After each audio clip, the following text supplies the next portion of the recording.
sur la statue de la présidente de cet établissement de musique. C'est un fonctionnaire. Le droit public français, quels sont les droits des fonctionnaires? Il y a dignité, l'impartialité, l'intégrité, probité.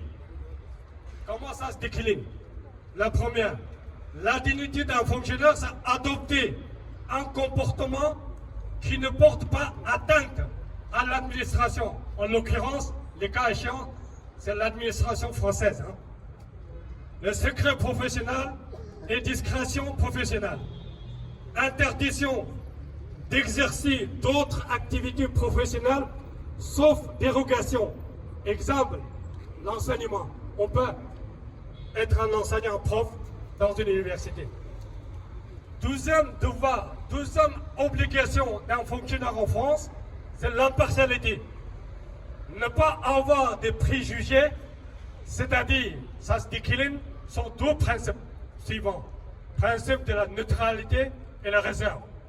Traiter de façon égale tous les usagers en ligne avec le principe de laïcité et devoir de réserve. Information du public sans réserve du secret professionnel et l'obligation de discrétion professionnelle. Donc ça, c'est deuxième obligation d'un fonctionnaire en France, parce que c'est un état de droit.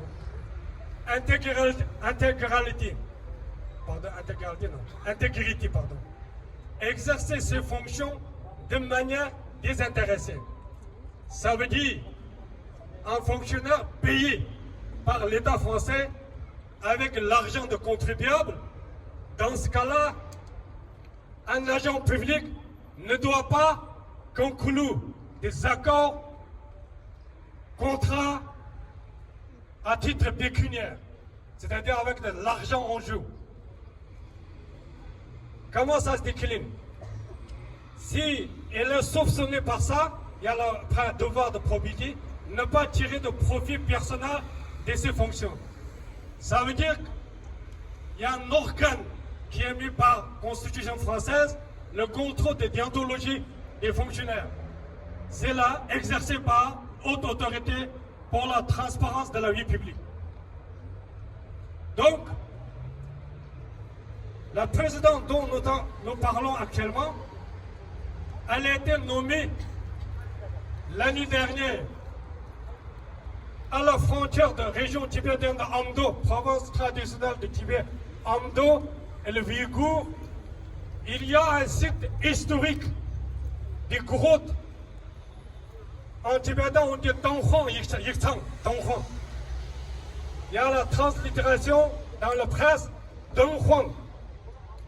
Donc, madame a été nommée par les autorités de Pékin l'ambassadrice de Donghuang.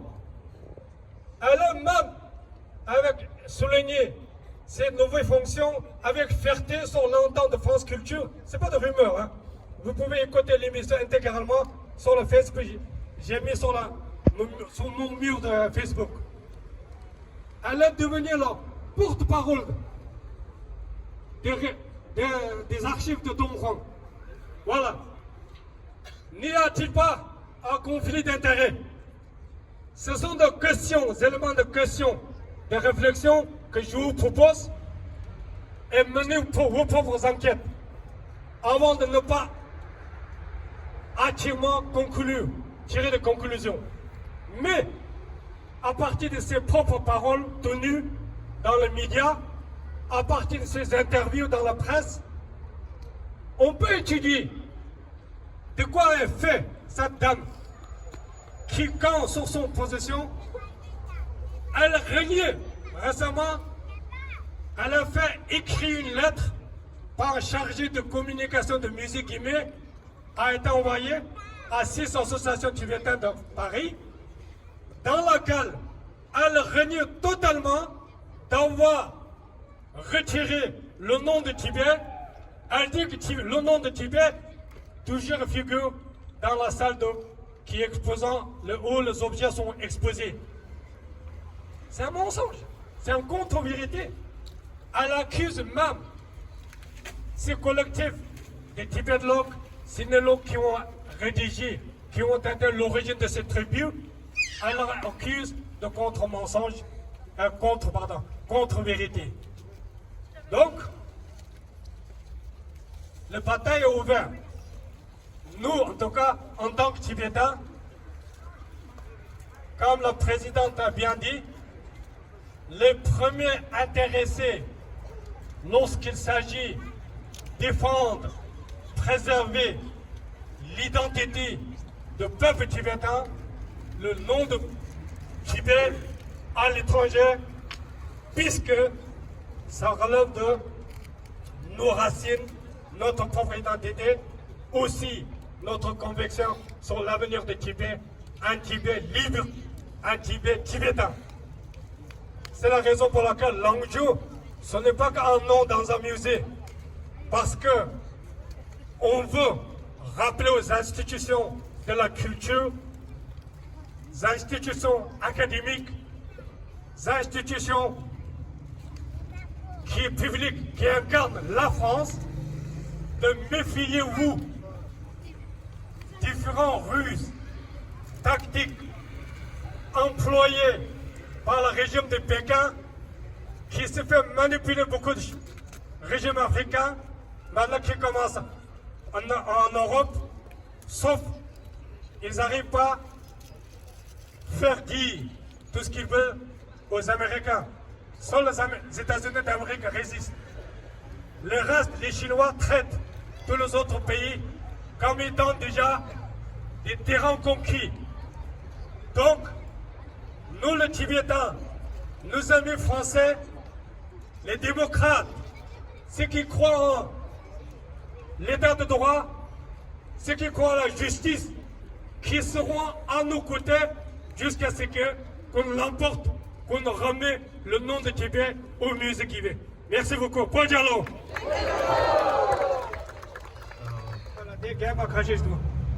Alors des musiques qui me disent, n'importe mongo je donne yoke yomi mechite. Il musique qui me dit que isha que diego mongo go. Chou. Chabro choa chedan. Chek changu mongo chi demdon chi sa che. Di khamba de nala jemi chi go mare. Nihon yo Japan, Nihon ko chala mongo yore. Jana che jahar yore. Cambodia is na pe me se pe shukur.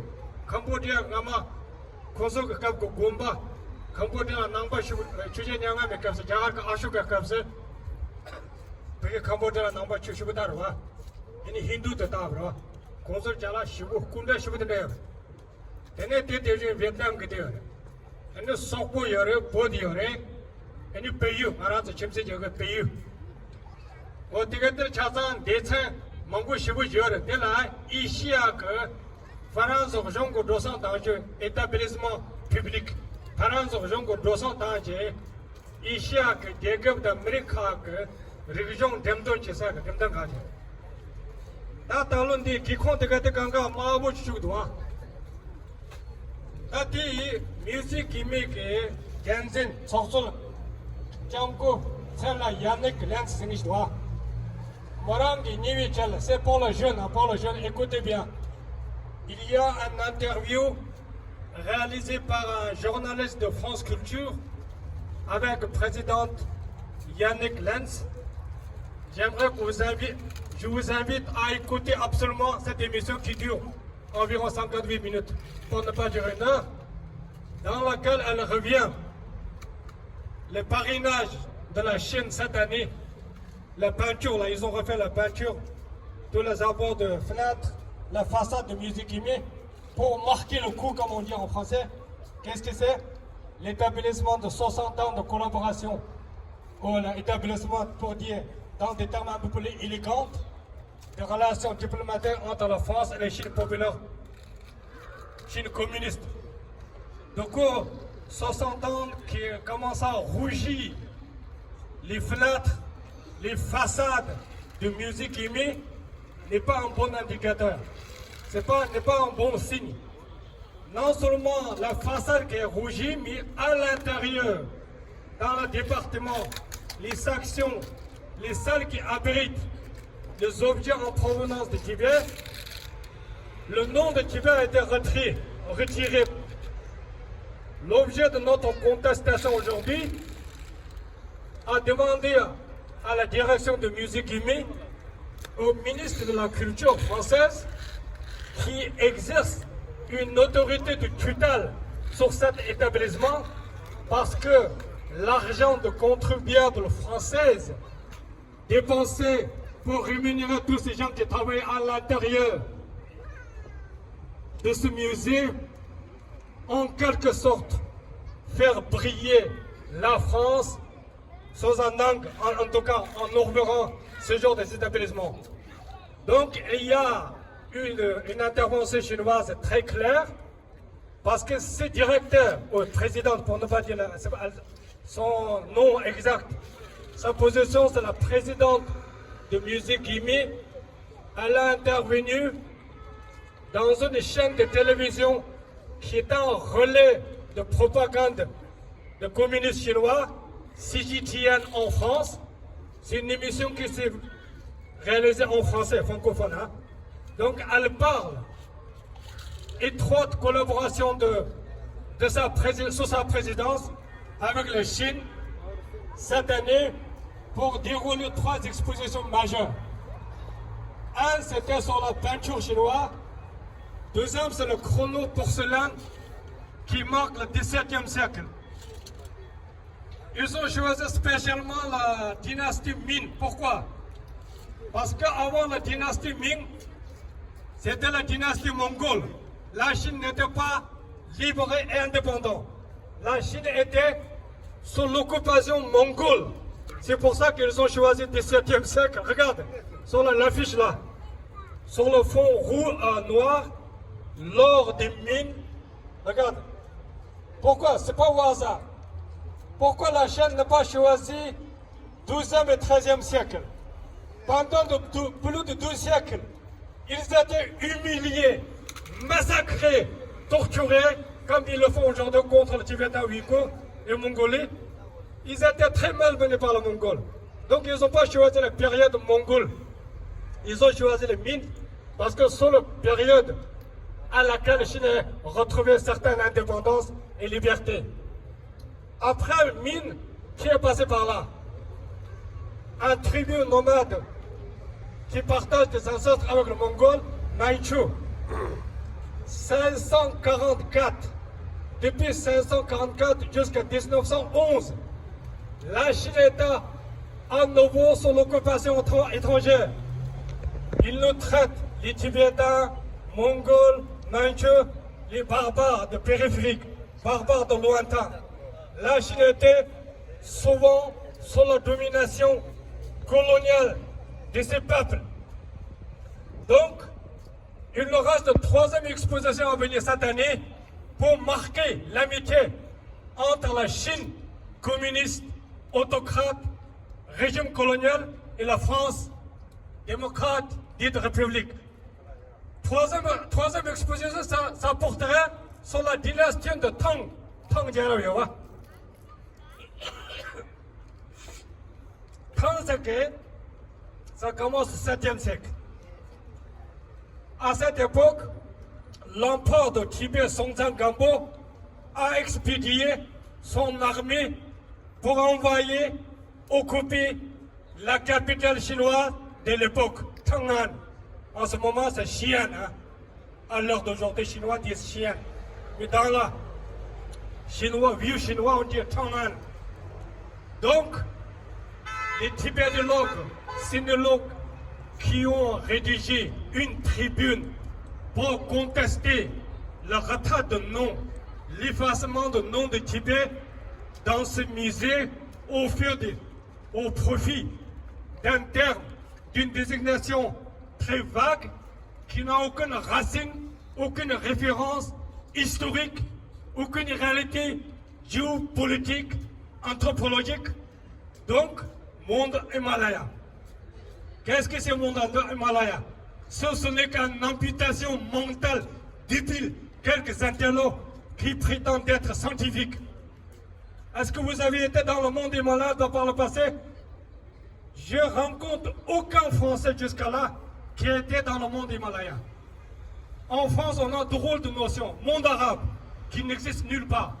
J'ai jamais rencontré quelqu'un qui vient du monde arabe. N'est-ce pas? Ce sont purement par facilité, on invente des noms, en réalité, qui participent au génocide culturel, à l'effacement programmé, hautement proclamé par le gouvernement chinois, en légiférant même une loi à cet effet. En 2023, c'est juste l'année dernière, au hasard de coïncidence,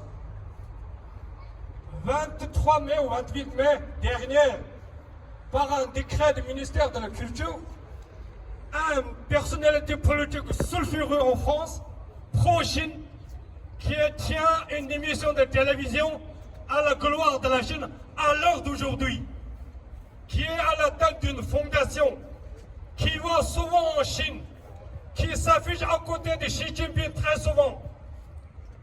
Ce personnage est nommé en tant que membre du conseil d'administration de Music Kimi. Ce n'est pas une honte. Ce n'est pas concret de la Chine de la France. Est-ce que la France doit, la France que nous aimons, la France que nous avons adoptée en adhérant à la citoyenneté française, elle doit agir, se comporter comme un vassal de la Chine? Non, la réponse est non. Donc, au conseil d'administration même de ce musée, il y a un pro-chinois, un agent de propagande, qui était une personnalité au gradin de la République.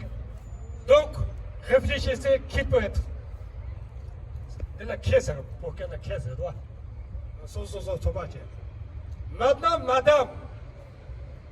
Madame Yannick Lins, je cite ces paroles-là. Nous avons choisi cette année, pour marquer les 60 ans de la relation diplomatique avec la Chine, je prône, elle dit bien, je prône une diplomatie culturelle qui l'a chargée qu'elle prenne un petit président d'un bâtiment en France à Paris, prétendre d'avoir un quelconque pouvoir pour jouer, pour représenter, pour parler au nom de la France. À quoi ça sert Quai d'Orsay? À quoi ça sert le ministre des Affaires étrangères en France? Si un recteur de l'école, un président d'un musée commence à dire sa ligne de diplomatie de la France, ce n'est pas cacophonie, ce n'est pas autre chose. C'est pour ça qu'elle prétend avoir joué un rôle de diplomatie culturelle, pour ne pas dire collaboration ou capitulation, devant quelques enveloppes rouges, on s'absente. Parce qu'elle se plaint dans l'émission qui a interrogé cette présidente, plein de manque de financement. Donc nous cherchons activement financement, si ce n'est pas du côté chinois, par rapport à la façade. Si on n'a pas l'argent, on le reste. On n'est pas obligé de... On vit à la hauteur de nos moyens. Nous devons avoir l'ambition à la hauteur de nos moyens financiers. On n'est pas obligé de, à tout prix, faire une exposition, vendre son âme, sa dignité. La France dans laquelle nous croyons, la France comme croyons, c'est une démocratie, séparation de pouvoir, dans la transparence. Donc je vais vous lire un passage. Le Tibet n'est pas qu'un peuple, c'est un pays. Il a un drapeau, vous le montrez avec fierté. Il a un hymne, vous venez de le chanter. Il a une langue, une culture. Le gouvernement chinois, depuis 1950, parce qu'il ne faut pas oublier que c'est Mao Tse-tung qui a occupé le Tibet en 1950 et qu'il a annexé en considérant que c'était une province chinoise, eh bien, a